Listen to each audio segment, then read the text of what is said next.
Assalamualaikum warahmatullahi wabarakatuh. Perkenalkan, nama saya Mareta Yuliani. Saya dari Universitas Bina Dharma Palembang, jurusan Sistem Informasi. Saya akan menjelaskan tentang Enterprise Arsitektur. Topik pembahasannya, yang pertama, konsep arsitektur enterprise, yang kedua, proses arsitektur, yang ketiga, faktor pendorong arsitektur enterprise, yang keempat, metode dan framework arsitektur enterprise, yang kelima, arsitektur berorientasi layanan. Konsep arsitektur enterprise. Arsitektur diperlukan untuk mengelola kompleksitas organisasi atau sistem yang sangat besar. Untuk menciptakan gambar struktur organisasi, proses bisnisnya, dukungan aplikasi, dan infrastruktur teknis, kita perlu menjelaskan aspek dan domain yang berbeda serta hubungannya. Arsitektur, konsep dasar sebuah sistem dalam lingkungannya terletak pada elemen-elemennya, hubungannya, serta prinsip dari rancangan dan evolusinya. Stakeholder, seorang individu, kelompok, atau organisasi yang memiliki kepentingan atau ketertarikan dalam atau pertimbangan terhadap sebuah sistem. Seorang arsitek perlu mendiskusikan arsitektur dengan para stakeholder dan harus dapat menjelaskan arsitektur serta dampaknya kepada semua stakeholder yang terlibat, yang biasanya memiliki latar belakang berbeda-beda. Munculnya disiplin ilmu enterprise engineering memandang enterprise sebagai satu kesatuan sistem yang dirancang dengan tujuan tertentu yang dapat diadaptasi dan dirancang ulang secara sistematis dan terkendali. Sebuah enterprise dalam konteks ini dapat didefinisikan sebagai berikut. Enterprise, kumpulan organisasi yang memiliki tujuan yang sama dan atau produk akhir yang sama. Arsitektur pada level keseluruhan organisasi biasa disebut sebagai enterprise arsitektur yang dapat didefinisikan sebagai berikut. Enterprise arsitektur, sebuah prinsip, metode, dan model yang koheren yang digunakan dalam perancangan dan realisasi struktur organisasi, proses bisnis, sistem informasi, dan infrastruktur dari sebuah enterprise. Enterprise arsitektur mencangkup inti-inti dari bisnis, TI, dan evolusinya. Tanpa arsitektur yang bagus akan sulit untuk mencapai kesuksesan bisnis. Karakteristik paling penting dari sebuah enterprise arsitektur adalah penyediaan pandangan penyeluruh dari sebuah enterprise. Sebuah enterprise arsitektur yang baik menyediakan kebutuhan mendatang untuk menyeimbangkan dan membantu translasi kebutuhan tersebut dari bentuk strategi perusahaan menjadi operasi sehari-hari.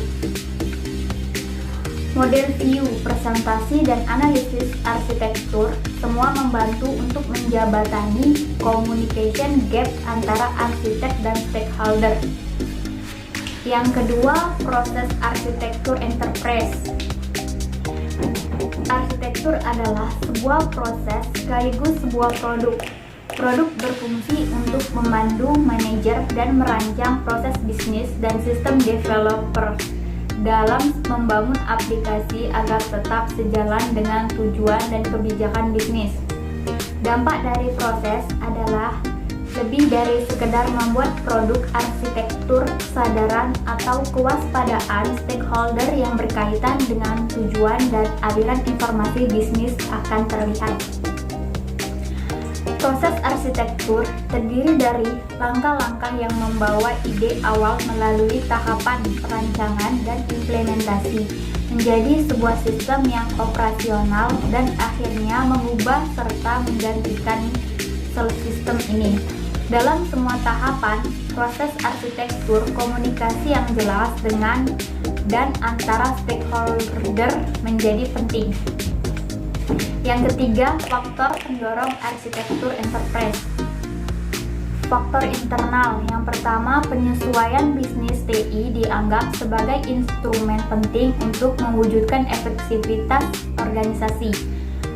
Model penyelesaian strategi oleh Henderson dan Venkatramon 1993 membedakan antara aspek strategi bisnis dan infrastruktur organisasi di satu sisi dengan strategi dan infrastruktur TI di sisi lainnya.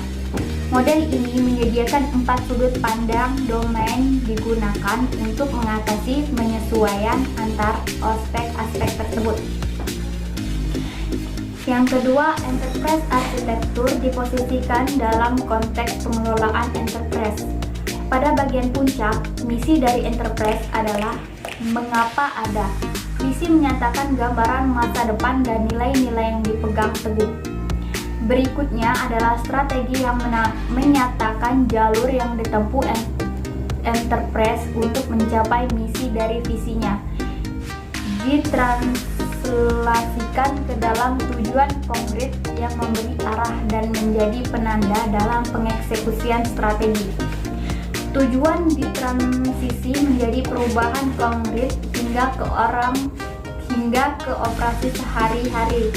Perusahaan adalah tugas enterprise arsitektur, menyediakan sudut pandang holistik dari operasi saat ini dan nanti, serta aksi yang harus dilakukan untuk mencapai tujuan perusahaan.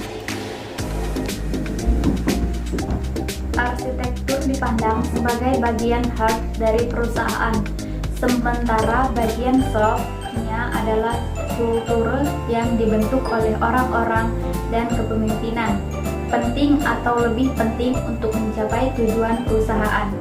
Bagian akhirnya di paling bawah adalah operasi harian dari enterprise yang dikendalikan dari atas.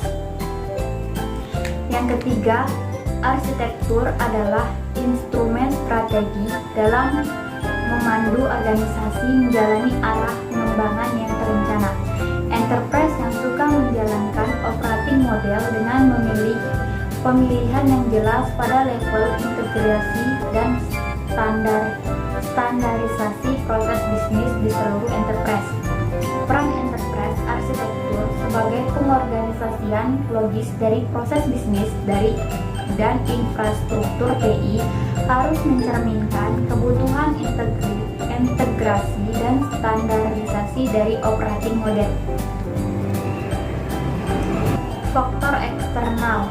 Framework pengaturan menuntut agar perusahaan dan institusi pemerintah dapat membuktikan bahwa mereka memiliki pandangan yang jelas terhadap operasi mereka dan bahwa mereka telah mematuhi hukum yang berlaku. Di USA, Singh-Coher Act 1996 juga dikenal sebagai Information Technology Management Reform Act, menuntut bahwa semua biro pemerintah harus memiliki sebuah IT arsitektur. Framework lain basis 2004 didukung oleh Gubernur Bank Sentral dan pimpinan Otoritas Pengawasan Perbankan Negara-negara Group of G10 menempatkan kebutuhan pada organisasi perbankan untuk memperhatikan financial risk management untuk mendorong stabilitas di dunia keuangan. Yang keempat, metode dan framework arsitektur enterprise. Sebuah metode arsitektur adalah sebuah kumpulan struktur dari teknik dan langkah-langkah proses untuk membuat dan memelihara sebuah enterprise arsitektur. Metode biasanya menjelaskan berbagai tahap dari sebuah siklus hidup arsitektur, apa yang harus dihasilkan pada setiap tahapan dan bagaimana diverifikasi atau diuji. Zalcman Framework tahun 1987, Johan Rahman memperkenalkan framework enterprise arsitektur yang pertama dan terkenal, walaupun pada saat ini dikenal sebagai Framework for Information System Architecture. Framework yang berlaku untuk enterprise pada dasarnya adalah sebuah struktur logis untuk mengklasifikasi dan mengorganisasi referensi deskripsi dari sebuah enterprise yang penting bagi manajemen enterprise dan bagi pengembangan sistem enterprise. Framework dalam bentuk yang paling sederhana mengembangkan rencana artefak yang menyusun persimpangan antara framework dalam bentuk yang paling sederhana menggambarkan rancangan artefak yang menyusun persimpangan antara peran dalam proses perencanaan, owner, desain, dan builder, dan abstraksi produk yang dihasilkan. Materinya terbuat dari apa, bagaimana proses bekerja, dan di mana posisinya sebuah komponen terhadap lainnya. Pada dasarnya, framework memiliki abstraksi produk lainnya sebagai tambahan terhadap what, how, dan where, yaitu pertanyaan integrogatif lainnya, who, when, dan why. Keunggulan dari framework Zachman adalah mudah untuk dipahami, menganggap enterprise sebagai suatu keseluruhan, dapat dijelaskan tanpa tergantung dari tools atau metodologi, dan masalah apapun dapat dipetakan untuk memahami di mana posisinya. Kekurangan yang paling penting adalah banyaknya jumlah sel yang menjadi halangan bagi kepraktisan penerapan framework ini. Hubungan antara sel yang berbeda tidak terlalu jelas spesifikasinya. TOGAF, The Open Group Architecture Framework. The Open Group Architecture Framework, TOGAF, asalnya adalah sebuah framework dan metodologi umum atau generik untuk pengembangan arsitektur teknis, kemudian berkembang menjadi sebuah framework dan metode enterprise arsitektur. TOGAF memiliki komponen utama berikut. Yang pertama, arsitektur capability framework yang berurusan dengan organisasi proses, skill, peran, dan tanggung jawab yang diperlukan untuk memulai dan mengoperasikan fungsi arsitektur dalam enterprise. Arsitektur Development Method ADM yang menyediakan way of working bagi arsitek dan dianggap sebagai inti dari TOGAF. Yang ketiga, arsitektur content framework yang mempertimbangkan keseluruhan enterprise arsitektur yang tersusun atas 4 arsitektur yang paling berkaitan: business arsitektur, data arsitektur, application arsitektur, dan teknologi IT arsitektur. Yang keempat, enterprise continuum yang berisi berbagai metode referensi seperti technical referensi model, the open group, standard, information based SUB, dan the building block information based BBID. Yang kelima, arsitektur berorientasi layanan. Munculnya pemikiran komputasi service oriented SOS dan teknologi web service pada khususnya telah membangkitkan besarnya minat terhadap service oriented arsitektur SOA. SOA adalah sebuah cara untuk mencapai interoperabilitas antara komponen software yang terdistribusi dan heterogen atau sebuah platform untuk komputasi terdistribusi. SOA menggambarkan sebuah set prinsip rancangan yang memungkinkan unit fungsional untuk disediakan dan digunakan sebagai layanan atau servis. Literatur arsitektur SOA mereka merekomendasikan sebuah tipologi komponen di mana komponen dibagi strukturnya ke dalam level. Level logikal berdasarkan kestabilan menjadi aturan dasar dependensi. Sebuah komponen tidak menggunakan komponen level di atasnya yang lebih tinggi. Interaction komponen-komponen yang mengelola dialog antara sistem dengan aktor eksternal, khususnya mereka mengatur graphical user interface dan menjadi user session.